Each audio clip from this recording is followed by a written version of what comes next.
বিসমিল্লাহির রহমানির রহিম। আসসালামু আলাইকুম রহমতুল্লাহি ওয়া বারাকাতুহু। তো প্রিয় বন্ধুগণ, আজকে আমরা পেজ লেআউটের শেষ অর্ধেক শিখব। সেটা হচ্ছে পেজ লেআউট অপশনের প্যারাগ্রাফস এবং অ্যারেঞ্জ।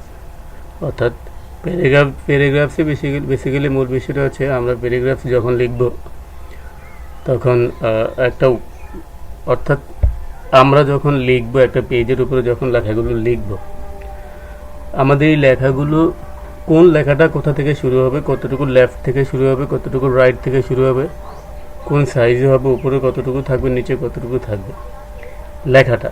আমরা কিন্তু আগে শিখেছি পেজের অংশটুকু কোন একটা পেজের কোন দিক থেকে কতটুকু খালি থাকবে। আর এখন আমরা শিখবো প্যারাগ্রাফস অপশানে আমরা শিখবো আমাদের কতটুকু একটা লাইনের থেকে একটা লাইন কতটুকু স্পেস হবে, আর কোন লাইনটা কোন দিক থেকে কতটুকু ফাঁকার পর থেকে শুরু হবে, কোন জায়গায় কতটুকু আমরা ফাঁকা রাখবো। অনেক সময় দেখবেন আমাদের আগে বাংলা বইতে দেখবেন যে অনেক সময় প্রথম অক্ষরটা সবার বড় একটা অক্ষর থাকতো, অথবা একটু ভিতর থেকে প্রথম লাইনটা লেখা শুরু হতো। এই যে ডিজাইনগুলো, এটা হচ্ছে আমরা এখান থেকে শিখবো।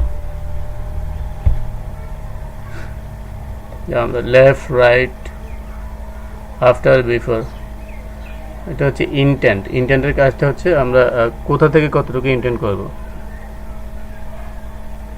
যেমন এখান থেকে যদি আমি ভ্যাকেন্সি ইন্টেন্ট করতে চাই 1 লিখে আমি এখানে এক্সেস দেব, ঠিক আছে, ওকে দেব। যেমন এই জায়গাটুকু আমার ইন্টেন্ট হয়ে গেল।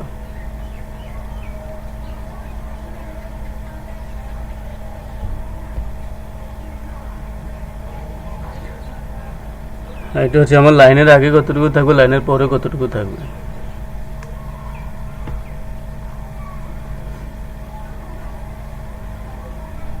অর্থাৎ আমার যে প্যারাগ্রাফটা শুরু হবে, এই প্যারাগ্রাফের উপরে কতটুকু আমার যে প্যারাটা থাকবে, প্যারাগ্রাফের উপরে আমি কতটুকু রাখবো, নিচে কতটুকু রাখবো।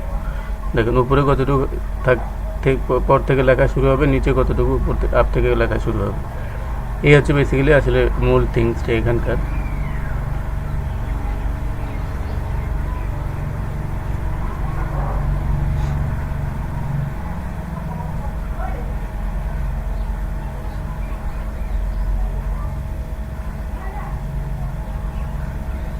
এটা যদি হয় তাহলে আমার প্রিন্ট আমি যখন দেবো তখন আমার উপরে এই জায়গাটুকু এতটুকু খালি থাকবে।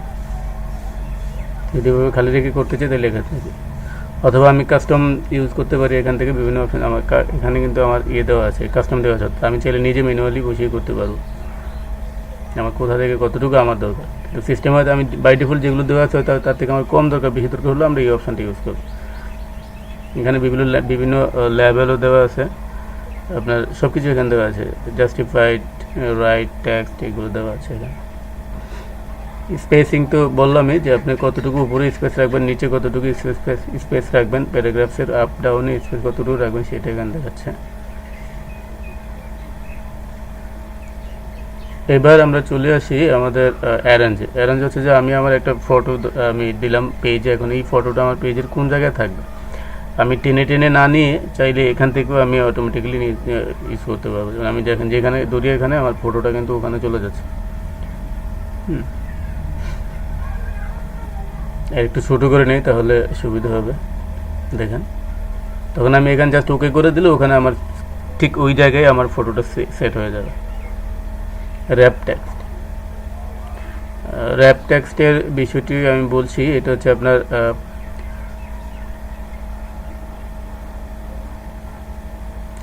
আচ্ছা, র্যাপ টেক্সটটা আমি বলে নিচ্ছি। র্যাপ টেক্সটটা হচ্ছে আমরা জলছাপ যেভাবে দিচ্ছি না, যে আমাদের জলছাপটা হচ্ছে কি আমাদের পিছনে, এই দেখুন এই যে পিছনে কিন্তু আমার এখানে দেখা যাচ্ছে এই যে একটা আবজা একটা দেয় আমার, এইটাই কিন্তু পিছনে আমি যখন জলছাপ দিয়েছিলাম সেটা কিন্তু এখানে আছে। উপরে লেখার কোনো সমস্যা নেই। এটা হচ্ছে আরেকটু হাইলাইটেড থাকবে, বাট এটার উপরে আপনার থাকবে, এটার উপরে থাকবে লেখাগুলো। চাইলে এটা নিচে নিতে পারেন, চাইলে রাইটে নিতে পারেন, বামে নিতে পারেন, বাট আমার এটা আমি এখানে সেট করবো আর কি।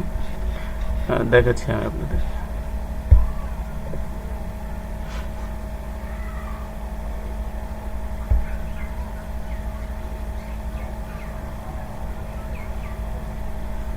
আচ্ছা, আর একটা জিনিস দেখাচ্ছি আমি। দেখুন এখানে কিন্তু অলরেডি দেওয়া আছে যে এটা দেখুন, এই যে ছবিটা দেখুন কি দেখাচ্ছে এখানে। এটা হচ্ছে যে আপনার টেক্সটের নিচে থাকবে লেখাটা, বাট টেক্সটের কোনো সমস্যা হবে না। এটা দেখুন ফুল ছবির উপরে টেক্সট পিছনে। এটা দেখুন চারপাশে লেখা, মাঝখানে ছবি। হ্যাঁ, এটা দেখুন, এই যে এখানে দেখলে কিন্তু বুঝতে পারবেন যে আপনি কোন ডিজাইনটা আপনি নেবেন। এখানে বিশেষ সংবাদপত্র লেখার সময় কিন্তু দেখবেন এরকম থাকে, অনেক সময় মাঝখানে একটা ছবি থাকে, এই ছবিটাকে ঘিরে চারপাশে ছোট ছোট করে কলাম করে লেখা থাকে।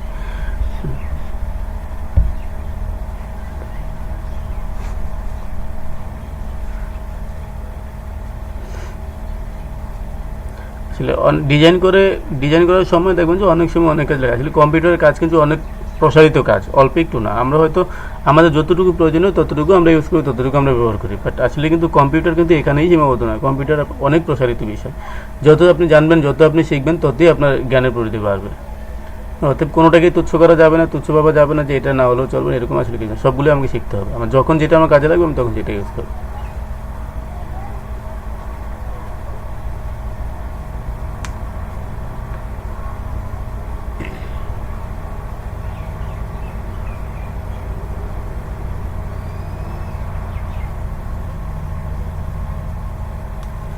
The in front of text, অর্থাৎ টেক্সটের উপরে থাকবে এটা।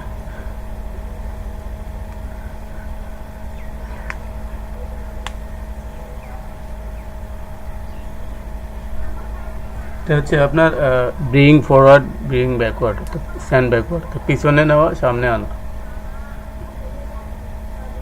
হ্যাঁ, যেমন আপনি যদি দুইটা ছবি, অর্থাৎ একটা ছবির পিছনে আরেকটা নেবেন, আরেকটা ছবির সামনে আরেকটা দিবেন, সেক্ষেত্রে আপনি ব্যাকওয়ার্ড ফরওয়ার্ড অপশানটা ইউজ করবেন। যেমন আমি দেখাচ্ছি, আমি যখন চাচ্ছি যে অর্ধেকটা আমার থাকবে এখানে লাল, আর বাকিটুকু ছবি উপরেটা দুইটা ছবি, অর্থাৎ একটা ছবির নিচে আমি আরেকটা এতটুকু রাখবো। হ্যাঁ, অথবা ওটা এতটুকু উপরে থাকবে, ওইটা এতটুকু ভিতরে থাকবে।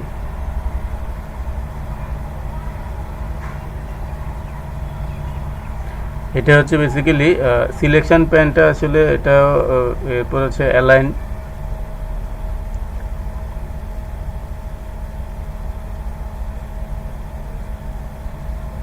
অ্যালাইনে আপনি align left align, right align, এখান থেকে ইউজ করতে পারেন। বিভিন্ন ধরনের অ্যালাইন এখান থেকে ইউজ করবেন। Top align, align margin, rooted তো অবশ্যই আমরা যারা এখন স্মার্টফোন ইউজ করি, বেসিক্যালি রুটেড সম্পর্কে আমরা সবাই জানি। রুটেডটা হচ্ছে যে আমার যে ছবিটা নিয়ে আমি কাজ করব, এই ছবিটা আমি কিভাবে রাখবো, কি উপরে নিচে রাখবো, না পাশাপাশি রাখবো, না অ্যাঙ্গেল করে রাখবো, এটা ওই রুটেড থেকে আপনি ডান থেকে বামে, বাম থেকে ডানে, ডান থেকে বামে, এভাবে আপনি ঘুরিয়ে নিতে পারেন। যে আপনি যেভাবে পছন্দ করেন, যেভাবে আপনার প্রয়োজন, সেভাবে আপনি অ্যাডজাস্ট করে নিতে পারেন। এটা হচ্ছে বেসিক্যালি রুটেডের কাজ। ঠিক আছে,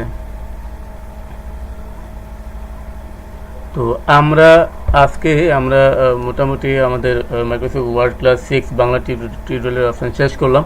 বেসিক্যালি আমি আমার টিউটোরিয়ালগুলো অল্প অল্প করে শেখাচ্ছি এই জন্য, যাতে আপনি খুব মনোযোগ দিয়ে এবং অল্প এটা ধারণা রাখতে পারেন। কারণ একসাথে যদি আপনি অনেক কিছু শিখেন, সেক্ষেত্রে আপনি পরে গোলবেট হয়ে যাবে আর কি। তো সেই জন্য আমি চাচ্ছি যে একটু একটু করে সময় নিয়ে শিখুন, যাতে অনেকদিন মনে থাকে। আর এটাই হচ্ছে মেইন চিন্তা আমার। বাট আপনাদেরকে যেটা করতে হবে, এগুলো একটু মনোযোগ দিয়ে শিখতে হবে, দেখতে হবে। আর দয়া করে আমাকে তো আসলে আপনারা আমার জন্য যেটুকু করবেন, এটুকু হচ্ছে যে আমার চ্যানেলটা জাস্ট সাবস্ক্রাইব করবেন, আর যত পারেন আমার লিঙ্কগুলো শেয়ার করবেন আপনার বন্ধুবান্ধবের কাছে, যে ওরাও শিখুক, ওরাও দেখুক। এছাড়া আমার আর কিছু চাওয়ার না, আমার জন্য ইনশাল্লাহ দোয়া করবেন। তো আজকের টিউটোরিয়াল আমি এখানেই শেষ করতে চাচ্ছি। আর অবশ্যই চ্যানেলটা সাবস্ক্রাইব করবেন আর দোয়া করবেন ইনশাল্লাহ।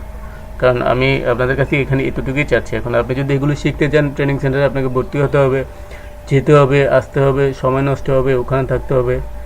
বাট আপনি যদি আমার এখান থেকে শিখেন, ফ্রি আপনি শিখতে পাচ্ছেন। জাস্ট আপনাকে যেটা করতে হবে, আপনি ঘরে বসে শুয়ে, আপনার যখন প্রয়োজন, রাতে শুয়ে ঘুম আসতেছে না, তখনও আপনি শিখতে পারতেছেন। বা এক জায়গায় বসে আছেন, ভালো লাগতেছে না, তখনও আপনি চাইলে থেকে শিখতে পারতেছেন। আপনাকে কোনো সময় বেঁধে দেওয়া হচ্ছে না যে আপনাকে এখনই আসতে হবে। আপনার ক্লাস 3টা থেকে 4টা, ফ্রিলি আপনি শিখতে পারছেন anywhere from in the world. আপনি you can learn my Microsoft MS Word. You can learn from anywhere in the world. So it's easily you can learn from my channel KSKD Media. I just want from you all, please subscribe my channel KSKD Media. That's or no anything more. So until next tutorial, I hope you will be well. Assalamu alaikum.